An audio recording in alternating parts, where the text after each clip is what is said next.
এই অবলা জীবরা মানুষদের থেকে 100 গুণে ভালো, অ্যাটলিস্ট লয়াল এরা।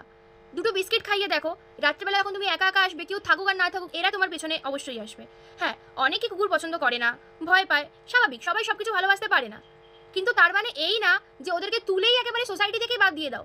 কারোর কোনো অধিকার নেই যে ওদেরকে রাস্তা থেকে সরিয়ে অন্য একটা জায়গায় পাঠিয়ে দিতে। এই মানুষরূপী জানোয়ারগুলো সমাজে ঘুরে বেড়াচ্ছে, প্রতিনিয়ত কোনো না কোনো মেয়ের ক্ষতি করে যাচ্ছে, তাদেরকে শাস্তি দেওয়ার ইচ্ছা বা চিন্তা কোনোটাই আমাদের সিস্টেমের কাছে নেই। যেই ব্যাপারগুলো না দেখলেও চলবে, যেগুলোতে নিজেদের নাক না গলালেও চলবে, সেগুলো নিয়ে এদের মাথা ব্যথা। আসল প্রবলেম এদের কাছে প্রবলেমই না, আর যেটা কোনো প্রবলেমই না সেটাই এদের মেন প্রবলেম। কি করা হচ্ছে? এদেরকে রাস্তা থেকে সরিয়ে ফেলা হচ্ছে। তাহলে গভর্নমেন্ট ভালো শেল্টার প্রোভাইড করুক, ওদেরকে ভ্যাকসিন প্রোভাইড করুক, যাতে ওরা যদি ভুলবশত কাউকে কামড়েও ফেলে তাহলে কারোর কোনো ক্ষতি যাতে না হয়। সেটা করতে পারবে না। কি সলিউশন বার করলো? ওদেরকে সরিয়ে দাও। অকারণে কেউ কারোর ক্ষতি করে না, এরাও অকারণে কারোর ক্ষতি করে না।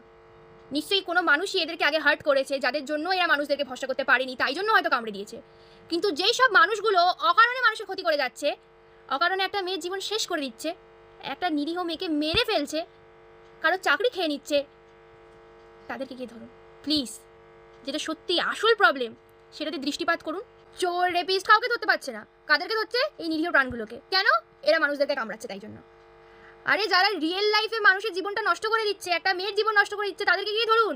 অফিসে, ট্রেনে, রাস্তায়, বাসে, সব জায়গায় ক্রিমিনাল রয়েছে, তাদেরকে হতে পারছেন না কেন? তাদের পেছনে পলিটিক্যাল সাপোর্ট আছে, এদের পেছনে কোনো সাপোর্ট নেই তাই জন্য?